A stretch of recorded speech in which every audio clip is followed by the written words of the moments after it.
Hi, it's Andy, welcome back to the channel. And today I just want to have a little ride around. I'm going to talk about fuel as well. I'm going to touch on E10 and E5 fuel. So let's go and have a little ride, see what comes out of here.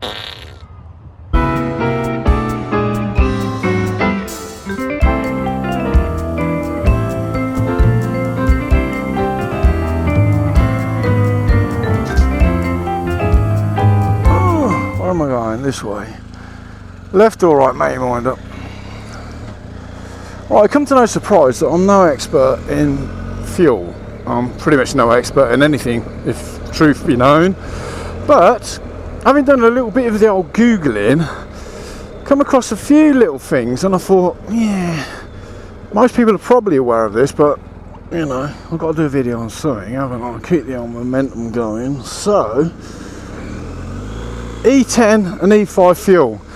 So, as already outlined, most people are aware that the fuel was changed.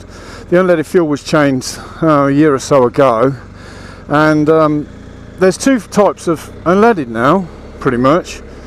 E5, which is your normal 5% ethanol content fuel, and E10, which is 10% ethanol.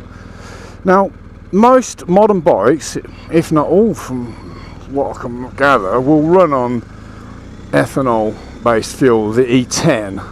But if you've got an older vehicle like my old RD 350 2-stroke, apparently that doesn't run on E10, it has to run on E5. No major issue at the moment, because most garages have a combination pumps. They have a choice of E5 and E10 at the pumps, like this BP that I'm just about to ride past now. Might be a slight problem, because from memory I've pulled up in this particular BP and not all pumps have got both on tap. So sometimes you pull up at the wrong pump and then you have to, oh god, there's no bloody E10 if I'm on the E5 rather, if I'm on the RD, so I have to push it around to one that has got an E5. What would happen if I put the wrong fuel in my old classic bike, or your old classic bike, or maybe if you've got a classic car, etc.? Well, apparently from my Google search, it eats away at the seals, like the rubber seals and things like that in older sort of bikes and cars. It tends to corrode them, so after a time it's obviously going to knacker all your seals up. I think in reality, from what mechanics and people have told me, if you happen to get stuck and it's just a case of like, look, I can only get E10 fuel in my old classic, or I'm going to have to push my bike home, I don't think it's going to work too much, but that would be like an emergency sort of situation only to get you out of the doo-doo. With modern bikes like this GS and modern cars, apparently it's not an issue. Now, what suddenly springs to mind with me is that the E10 fuel doesn't last as long. The shelf life, the used by life, is a lot less on that than with the 5% E5. When I've looked online a minute ago, it says, well, one bit said it lasts about 3 months on average, depending on the temperature. If the temperature's really high, it can go off quicker. If the temperature's really low, it can go off quicker, according to one website. Another website said it only goes off quicker if the temperature's really high. So, yeah, not a lot of bloody use that.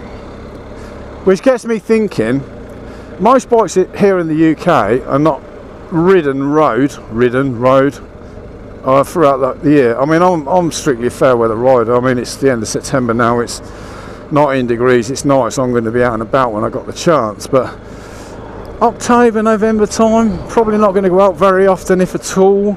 So my bike, could possibly be laid up from November until April, March maybe, depending on the weather. So they're going to be laid up for months on end.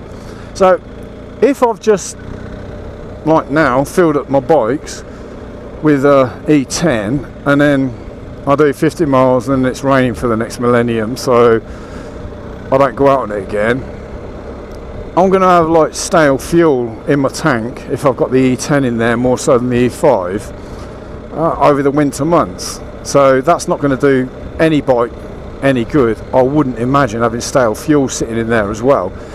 And also with the E10, the ethanol tends to attract moisture apparently, so if you've got your bike in your shed or in your garage and so forth over the sort of like wet winter months, the chances are increased of it attracting moisture, which again is probably water inside a bike in the fuel system. I mean, I'm no mechanic or anything, but probably not the best thing you could put in your fuel system. So I suppose the best advice would be to myself and anyone happening to listen to this video is, hello mate, if you're gonna not ride your bike over the winter, do not put copious amounts of E10 in your bike and then just stick it in your garage for 3-4 months. Not a good idea for longevity. I mean, you're going to get like some of the classic people that, oh yeah, I always drain my bike over the winter and drain the tank, drain all the fuel system, drain the carbs. I ain't going to do that. There's no way in a million years I'll do that. I'll just worry about it in the spring.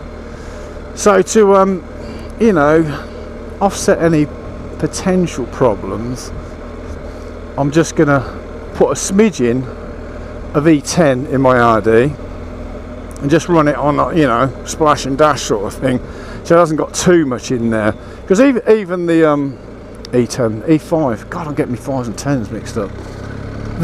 The proper petrol with less ethanol, the E5, I'm going to put a little bit of splash and dash in my RD, just so I've got a pretty sort of empty tank during the winter storage months, and then when we're back out and about in the old springtime, once the weather warms up, I can brim the tank, so if there is a little bit of fuel in there, it's going to get watered down to the old newer fresh fuel, so that should push it all through nicely.